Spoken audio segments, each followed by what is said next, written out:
Andrew Williams and Tom Kozlowski with you, 104.5 The Team and 104.5theteam.com. Joining us, middleweight champion Chris Weidman. He's 13-0, and in this weekend he'll face off against Luke Rockhold at UFC 194 Saturday in the co-main event in Vegas. And Chris, last time we talked before your fight at UFC 187, you had acupuncture in your face, you were drinking some green juice. We're 2 days away from weigh-ins. How's the preparation going for this fight?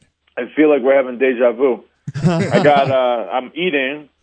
I have a green juice in front of me that was just made, and I do have an acupuncturist that at any time I could have puncture my face up. So I might be there soon. Maybe in the middle of this interview, I'll get stabbed. Not much has changed then. Yeah, nothing. It's been known that you and Luke were cool before the fight, and now he's coming out with all this animosity, saying you can't go 3 rounds with him. You've only faced old Brazilians. How much of this is real?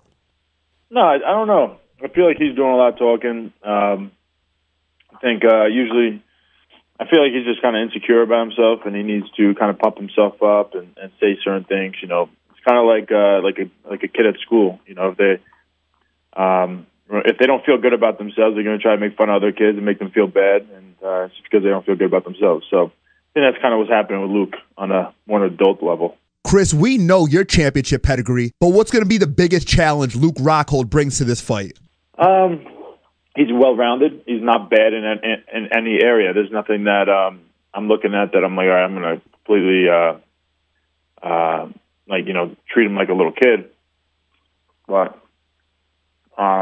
he's also not better than me in any area. So I'm going to be better in whether we're standing, wrestling, or on the ground. UFC 194 this Saturday, co-main event. Chris Weidman, who's joining us on the phone lines, takes on Luke Rockhold in Las Vegas. And Chris, if you get by Rockhold, which we think you will, are you going to be ready for UFC 198, New York City, April 23rd at Madison Square Garden? Are we finally going to see some legal MMA here in New York State? And are you going to be involved in it?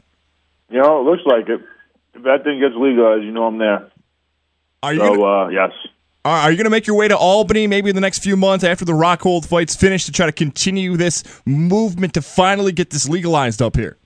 Actually, I think that's in the plans. I think I was told from UFC PR that at some point, I think me, Lorenzo, Dana, and Holly Holm, I believe, might be coming out to Albany sometime after this fight to help push it through again. Well, if that's the case, you got to make sure to visit us here at 104.5 The Team right here in Albany. You can bring all the guys. You can bring Holly. You can bring yourself. You can hang out with us in the studio. What would it mean to be on that first card in New York?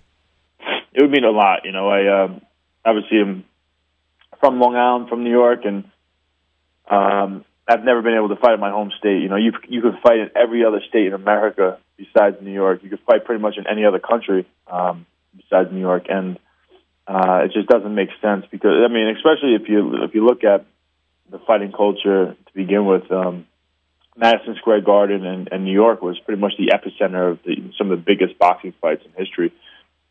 And in the last 7 years, New York has missed out on $616 million, they said. Wow. And the opportunity to be able to be a part of some huge fights. I mean, the MMA would have put in some of the biggest title fights and stuff in New York, and it's been missing out, and it just needs to stop. I think the dirty politics. The guy who was holding it back for such a long time, the guy Shelley Silver, just got indicted for, I believe, corruption charges. Mm-hmm. So it's hopefully we're heading in the right direction finally. UFC 194 this Saturday in the co-main event. Chris Weidman joining us on the phone lines takes on Luke Rockhold. Now, Chris, if you're not on that Madison Square Garden card, how much would it mean to you if the next one was at the Nassau Coliseum, being a Long Island guy?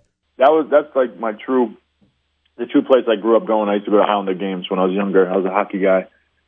But now, like, the Coliseum, I don't really know what's going on with it. I got to get up to date. But, you know, obviously the Islanders are out of there. I don't know if they're redoing it. I just feel like the Nassau Coliseum's in a state of confusion right now. I don't know what's happening there. So that means you can't be a fan about the Islanders going to Brooklyn now. No, I mean, it's weird.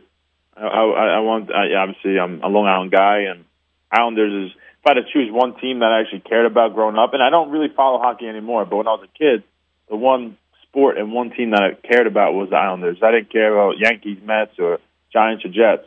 I was just more of a hockey kid.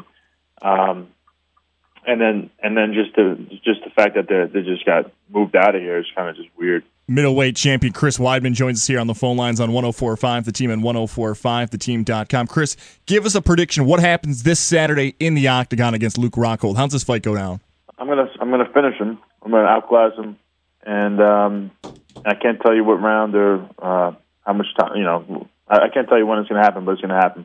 Middleweight champion Chris Weidman. Make sure to check him out this Saturday at UFC 194 in the co-main event against Luke Rockhold. And hopefully in the next few weeks, few months, we'll have Chris in studio with us here in Albany, trying his best to get MMA, mixed martial arts, legalized here in New York State. Chris, we hope to see you in